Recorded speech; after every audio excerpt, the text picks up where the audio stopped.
Can you explain the accident that you were involved in?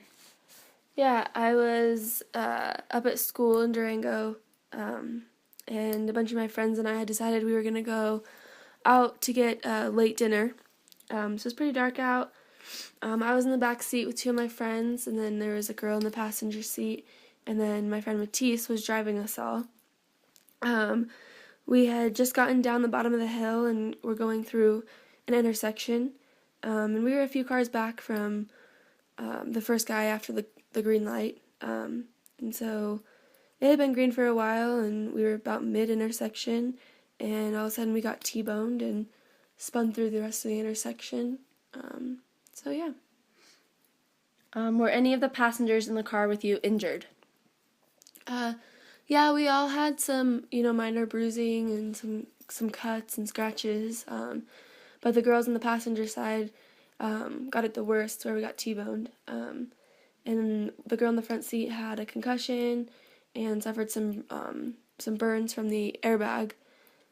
So yeah, I think we all had some, but definitely the girls on the passenger side got it the worst.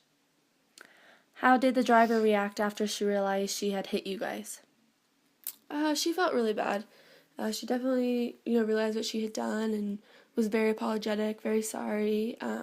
As soon as she could get out of her car and, it was safe to come over to us, she came over and made sure we were all okay and was crying and apologizing over and over. And then obviously her and Matisse dealt with all like the legal stuff and swapped insurance and called the cops and all that stuff. But I definitely think she handled it pretty well for, that short amount of time that it all happened and all that stuff was going on. So did the driver admit that texting and driving was the cause of the accident? Yes. She admitted to us right away. She came over and was talking to us and said, I really just looked down at my phone to text my friend back for 2 seconds, and she definitely admitted it right to us. And then when the cop showed up, when they asked why it happened or how and all, she admitted it to them too. So what consequences did the driver that hit you face? I know she got a ticket for careless driving, and I think she had a court date, and then obviously had to pay the expenses for Matisse's car since it was totaled. Yeah. How did the accident affect you and your friends' lives after? Well, then after that we were all scared to go down the hill and go through that intersection.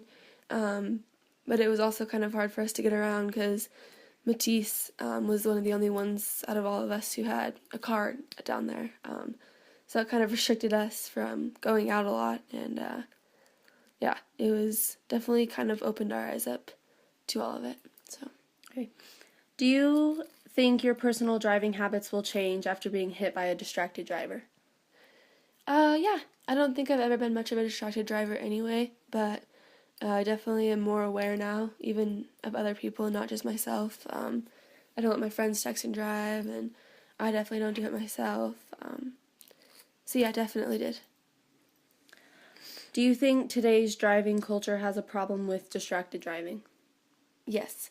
I think it's way more common than people realize, and it's just as bad as drinking and driving. So I definitely do think it's become a serious problem. What do you think should be done to prevent accidents such as the one you were involved in for the future? I think some stricter laws could help. Holding the drivers accountable, holding everyone accountable, and making it safer for everyone out there. I also think raising awareness about it could help. Just, letting people know how serious it is and how dangerous it is. I think those are some really, really big things that could help. Thank you.